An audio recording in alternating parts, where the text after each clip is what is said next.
Welcome, Josh. Thank you so much for really showing up today to talk about your journey through healing from OCD.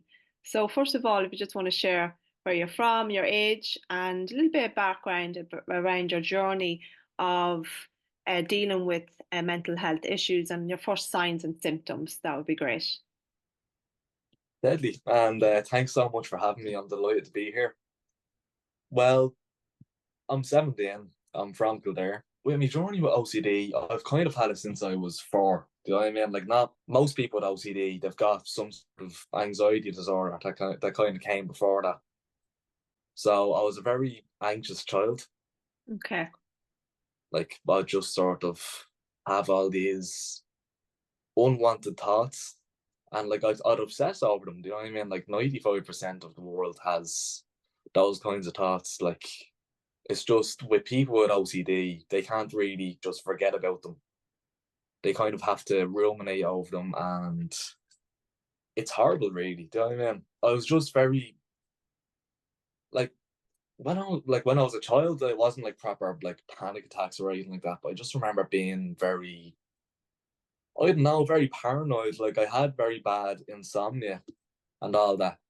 Like, I know, you like when you're a kid, you can see something on TV, and like that would kind of like scare you or something like that. All well and good, but like just when just with OD, you can kind of, especially when you're a child, you can just obsess over that, and like it's literally something you're terrified of for years. At around age 6 or 7, my man kind of started to realize something was definitely wrong. And I went to loads of different psychologists. Like, I was in Australia at the time. They didn't really know what was going on either, because like, see, it's very hard to diagnose that kind of thing to a child. Like, it was very kind of like just unwanted thoughts all the time, and like very intrusive thoughts, Mhm. very paranoid at night and all that. And I thought, I genuinely thought that was normal. Do you know what I mean? And I'd I'd try talk to the psychologist, and they kind of just took it as like, I mean, a kid crying over spilled milk, when like I was literally obsessing over it. Mhm. Like, they knew, they kind of ruled in I had some sort of anxiety disorder, Mhm. but they just couldn't put their finger on it, and at such a young age. You know the way like OCD, it's in teams. Mhm. So like, you've got contamination OCD, you've got religious OCD, you've got harm OCD, you've got relationship OCD. There's so many different types of it. And like, that's why when I got first diagnosed with it, I was like, that is not, like, how do I have that? I can't see the floor in my own room. Do you know what I mean? Yeah. So Okay. it's Yeah. just So, did you think like, OCD was just the typical what we hear, maybe the cleaning or something? Is it? exactly, yeah. It's like, that's just how it's explained in that in the movies, and like how people say, oh, you've got horrible OCD. And like, it's just, that's what we were taught about. Yeah, Like, that's completely very neat. 100%. Yeah. Did you feel like that had an impact on you, I suppose, enjoying your childhood to a degree? Yeah, I'd say it did, because like, at the end of the day, like, just with unwanted intrusive thoughts like that, you know what I mean? It's just, you don't really know, like we established before, you don't really know what's going on. So it's just Mm. like, you kind of have that opinion on yourself in your head that you're bad or something, you know what I mean? Mhm. Or you're bold, and it's just, you just feel like your self-esteem, like at that age, do you know what I mean? Like, your self-esteem should be like up there, and like, mine wasn't Yeah, massive, you know what I mean? So, no, because such and a young that age. 100%, and don't get me wrong, I had a great childhood. Do you know what I mean? Like, so many good memories and all that.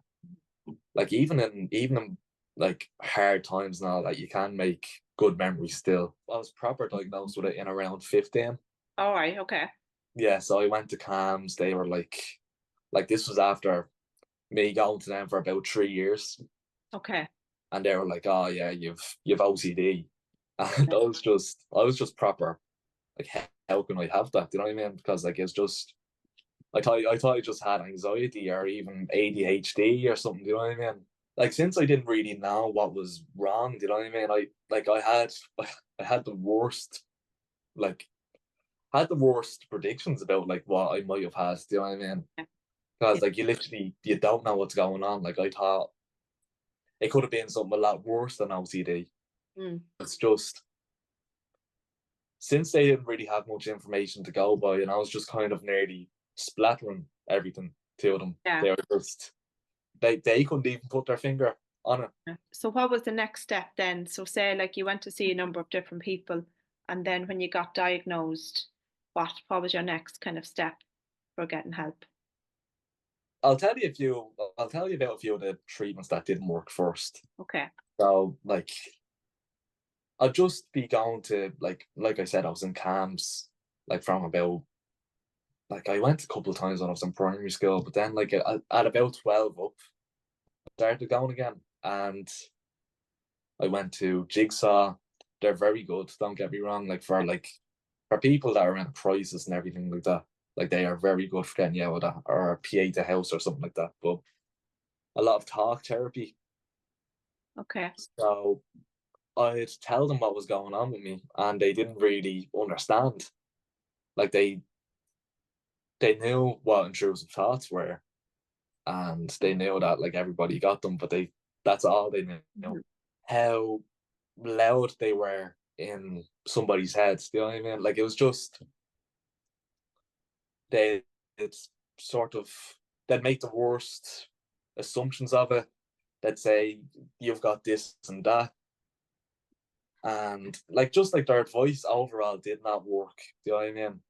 Okay. And I got therapies like CBT, like cognitive behavioral therapy, Mhm. ERP, like just kind of things to help you overcome your fears and all that to somebody with OCD has. Yeah.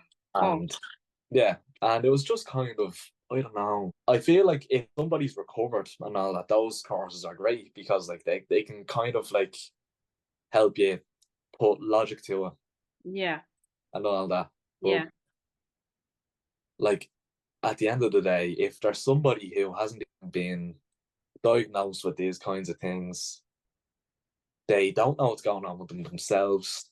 Like it's going to make them feel worse because like all these like they give you so many complicated exercises and all that Mhm. that you won't remember as soon as you leave the door. So Mhm. like yeah, like literally you only feel good when you're in the room with them, and like that's an if. Do you know what I mean? What kind of compulsions did you have? Because certain people can experience obsessive, intrusive thoughts. Mm, They may not have a physical compulsion like checking something or touching something or um, doing certain thing physically, but they mm, can have mental compulsions where they can spend a lot of time like ruminating, mm, maybe counting, praying, saying certain words that try to push that thought away. Thinking that if I say this, it won't be true. That it gives them some sort of relief. Internal relief. For me, it was um, I didn't have so much physical compulsions that I thought was a physical compulsion, but I used to spend a lot of time checking on the internet, like, is this OCD or is it actually me? I had experienced harm OCD. So when I'd have these really intense intrusive thoughts, unwanted intrusive thoughts, I'd feel like dread and fear and just feeling like kind of terrified inside. And I'd have to go and check to see, is this actually me or is this OCD? Because there was always that fear inside. Why am I thinking this if it's not true? Why would I be thinking this?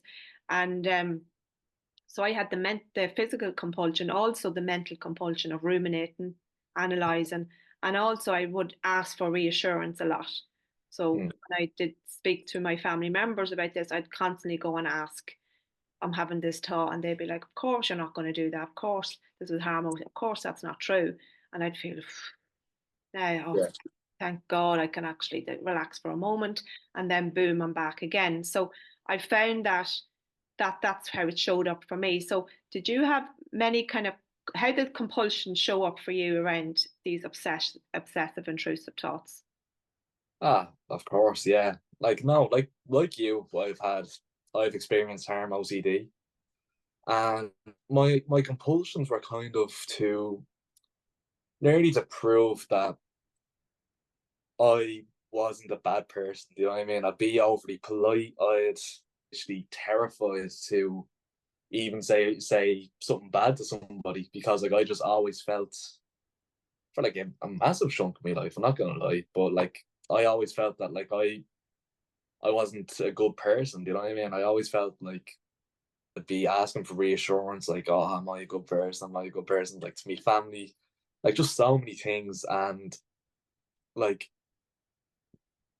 it's so sad to see, because like there's so many people who are like, because like for most of their life they don't, like a lot of people don't even know that they have OCD, and they're just like walking around thinking that they're just horrible people when they're not. They've literally not done anything, like nothing in the world to kind of prove that.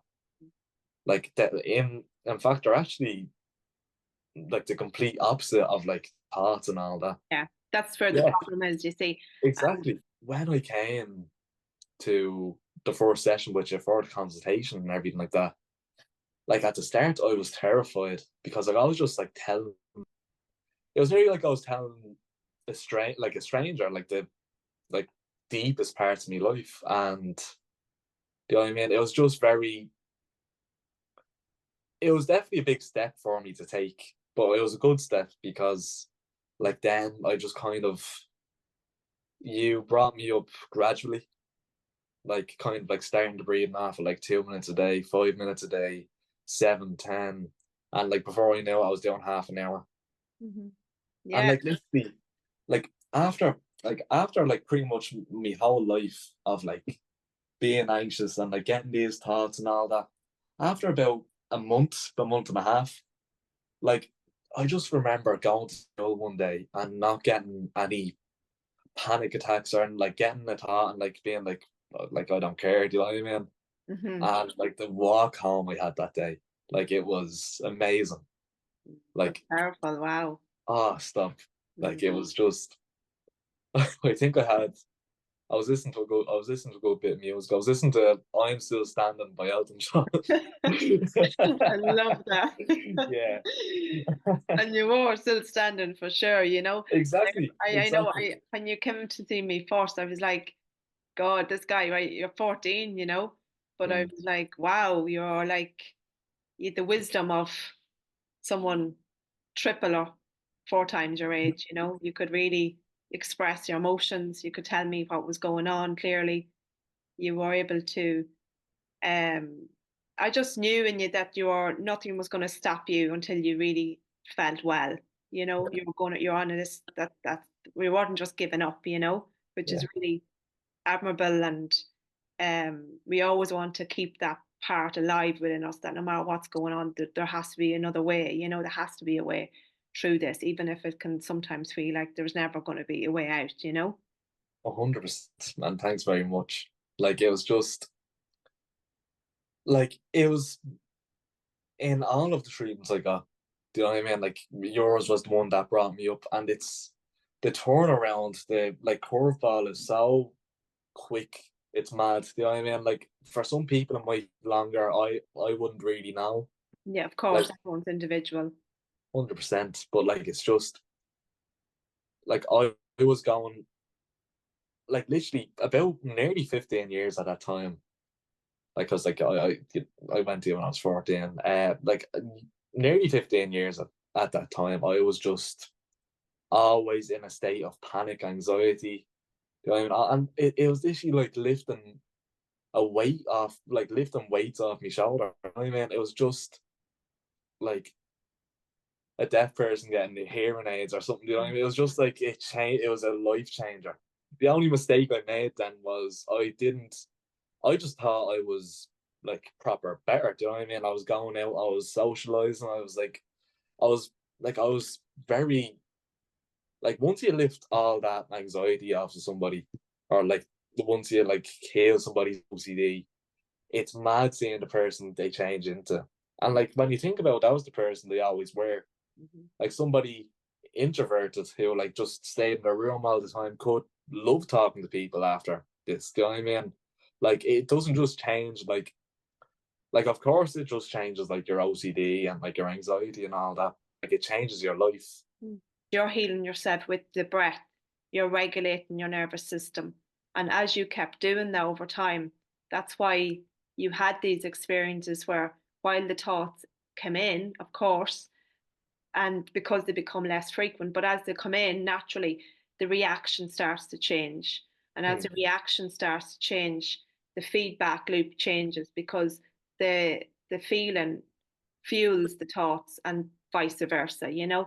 So Mm. as we change the reaction, that's what ultimately happens from the nervous system, regulating the nervous system and releasing that deep emotional um, repressed emotion like feeling bad, feeling Yeah. like this person, feeling horrible. When we change that, and we can't just change that through cognitive, trying to think about it, trying to rationalize, I can say to you all day, every day, that you're a great person, you're a wonderful person, you're a great person, you're a good person. Of course, you wouldn't do this.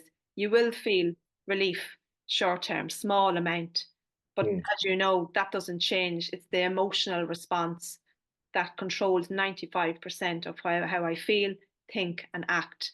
So until that 95% is changed, which is through the unconscious, which is at the nervous system level, that's why you start to feel like, wow, I've had that amazing day where I was coming home from school while the thoughts were there. Over time, you see they become less and less. But while the thoughts are there, the reactions changed. And therefore, it does feel like our life has changed because for me personally as well, OCD didn't just affect, it wasn't just OCD I was dealing with every day. It Mm. affected me. I stopped going to work. I was ringing in sick. I was lying in bed, most days crying with so much distress, not knowing if I'd ever get out of this. Mm. Yeah. Started isolating myself. I felt social anxiety. I felt like I didn't want to be around people because I couldn't actually talk about what could I talk about? I was in such a dark place that talking about chit chat felt like impossible because there was nothing like there in that moment in my life to be able to talk about chit chat. Oh, My no, only 100%. relief, my only relief was sleep. Mm. So that was my reality. So when I found this practice and over time, and I practiced and practiced and practiced, and as you know, it's practice and practice and practice, and sometimes Of course. it isn't just like we do it and we feel great. We can stop sometimes because, and again, there is no mistake. You didn't make a mistake. It's completely natural. I just want to emphasize that as well. You didn't make a mistake at all. It's Mm. completely natural too, and I see this as well, and I went through it as well because I didn't have a coach or anyone that went through what I went through. I started the practice and so on and so forth. I started feeling better over Mm. time, and then some days I'd feel worse again, and then I'd keep doing it and I'd feel better, and it was like this, a bit like that, till eventually I started feeling a lot more better days, and then I stopped the practice because Mm. I was like, oh my God, like absolutely, this is amazing. I've never felt like this. To wake up and not have bombarded with these intrusive, unwanted thoughts. And not just that, but the feeling that's there, the dread, the anxiety, just the constant worry, the constant kind of hypervigilance, watching when's the next talk going to come, just in that constant state of distress. To wake up and not feel like that was like, oh God, this is actually a miracle. And Honestly.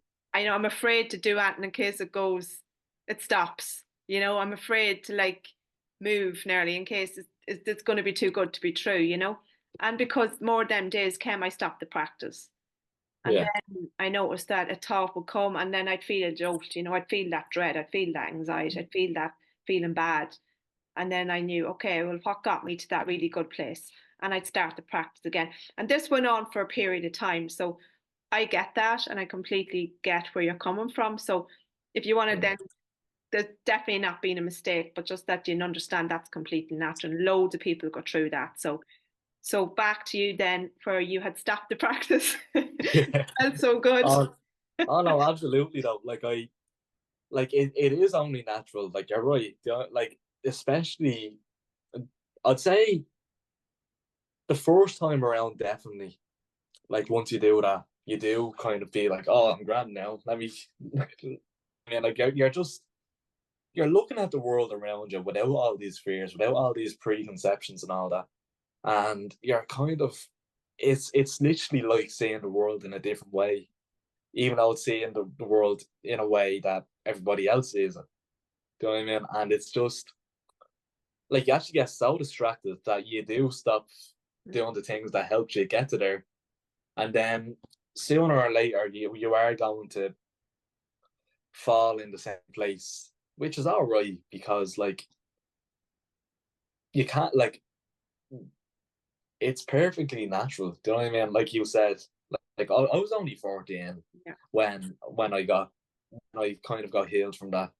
And it was just I just thought I was all right after it. Do you know what I mean? So I stopped doing the breathing. I like at the end, like I went out, I was drinking, I was just it was mad, and like I just ended up in the same place. I kind of like after 15, it just kind of got up more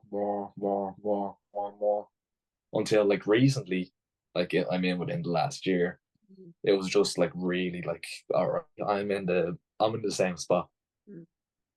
And then yeah, and I tried to get back into it by myself. Do you know what I mean? Like Yeah. I downloaded Insight Timer. I did all the breaths and meditations you taught me, but like just with that guidance, without that guidance, I mean, it was just it wasn't stable. Like I didn't really know where to go from. I didn't. So I was all just it was all guessing really. Yeah. And then what was it at the start of 6th year then? In around mid 6th year, in around Yeah. January when I went to see it again, it just kind of it was a bit of a process, but I got back to where I was at that certain point when I was 14. Do you know what I mean? Like and it was just, it was nearly better the second time. Do you Yeah. know what I mean? Like it was. Well, well done to you, because Thanks the very thing much. about it is that, like, it is a journey, and I think the big thing about the second time round that I can only say from maybe from what I see from you is that you had community now, so you have other people around you with the program. There's other people going through symptoms of OCD, so they're experiencing similar, but it's not about that, but they're still going through the same. Yeah, So did you find comfort in being, because we do, a live call, as you know, every week, yeah, we have support and that. Did you feel comfort being around others that are in the same kind of situation, or their healing process as well? They're going through the healing process. definitely. Like absolutely, because it was very good to kind of have that number of people in the community that I can say like I see it. Do you know what I mean? Like I relate to it, even if it was because, like I said, there's you can pretty much have OCD about anything. It doesn't have Yeah. to be criminal. Having others in community can really help us to go like, wow, number one, I'm not alone, and I'm actually seeing how well other people are doing, and that's given me hope to Yeah, know that, well, that's possible for me as well. That's what I loved about creating the program, was that seeing other people in different stages as they progress through their journey with healing from OCD. What we're treating in the program is not so much the thoughts, even though people come because of the thoughts, it's actually the underlying fear-based emotion that's keeping these thoughts alive. So it's really where people can feel supported, and there's no obligation to share at all. So I don't put pressure on anyone. If they don't want to share, they want to share, feel free to, it's really their space, guided by myself. when I was but going back to 14, going into these sessions, kind of getting these consultations, being given to therapy and all that, and they would just keep clamping down on me. Like you could see it in my body language that I was anxious. I wanted to get out of that room, and that I didn't want to talk about a certain thing. But they just keep clamping and clamping and clamping. But like one of my compulsions was being like not being able to say no to people. So I was like, oh Jesus, what do I do? Okay, yeah, of course. Yeah, Held under pressure a bit. exactly. That is the very good part of your treatment though, because like it's literally so open, it's so welcoming. Like if somebody is watching this and they don't believe me, like you can literally look at the reviews. Do you know what I mean? Like everybody who has gotten this has like felt so much relief from it. Mm. Like this stuff, it does work. Mm. It's because see the thing is it's just any sort of anxiety disorder, and OCD is an anxiety disorder, it is more your body than it is your mind. Do you know what I mean? Like it's all these hormones, like adrenaline, noradrenaline, cortisol, and all that. And the breathing kind of it gets rid of that. So with OCD, which anxiety fuels, if you get a thought or something like that, you experience that thought like the rest of 95% of the world. Do you know what I mean? Yeah. You just let it come by you. Hmm. Brilliant. So how's life today now? Life today, it's actually brilliant. Do you know what I mean? Like when I was going through this, I was very like I isolated myself. I forgot to eat. Like I love me food, and I literally wasn't eating. I was like I'd be missing school all the time. I wouldn't be going to the gym. Like there's just so many things I wasn't doing, and now like after the time I spent with you was like that's literally I am able to do all that now. Mm. Do you know what I mean? Like it literally feels like you'd be on superpowers or something. Do you know what I mean? It's just like, That's amazing, Josh. yeah, message to give to anybody who's sort of like they're very unsure of like what's going on and everything like that. Like literally just keep going. Do you know what I mean? Like the worst you can do is like literally give into those thoughts and like go into your room and like stay there and like not do any of the things that you like to do because that's only going to bring you deeper. Mm. And like it doesn't matter how deep you are in that. I know all that. Of Like course. you can be giving out, but like literally, it's it was so recent when I was struggling with OCD, and I honestly can't. Well, I tried to look back and like see how bad it was. I actually can't really remember it. It's maybe like it was a bad dream or something. Hmm. Whatever opinion you have in yourself from your symptoms of OCD, remember that is not you. You're the complete opposite of all that. You are going to recover from this. Hmm. Hmm. Brilliant, Josh. Thank you so much for sharing. I'm sure it'll inspire so many people. Yeah. It's And been thank a you pleasure. very much for just getting me out of all that. I couldn't have done it without you being there. Do you know what I mean? Like I Oh, just okay. yeah. So Thank thanks you. so much for that. And thanks Yeah. so much for having me here also. And thanks so much for having me here also. Oh, of course. Yeah, of course. And it's a pleasure. I mean, the joy it brings me to see from where you are, for sure. That time I Mm. did see you in person when you were 14 to where you are now. Mm. Um, it just brings me so much joy Oh, because when you've been where I've been as well, and I can relate to where you've been, in different ways, for sure. absolutely. I feel like that why not? Like, we have to get this to more people um, because it can save lives and it is saving lives. So that's where, when I see the difference, it's just like, wow. And Yeah, you're empowered for life. You always have your breath, you always have these techniques. You're always empowered no matter what happens. You know what to do, even if some days get harder again, but you know what you have to do for yourself. absolutely. And it's all within you. It's all within you. So Yeah. well done again. Thank you so much for joining me today. I'm sure it'll help so many people around the world.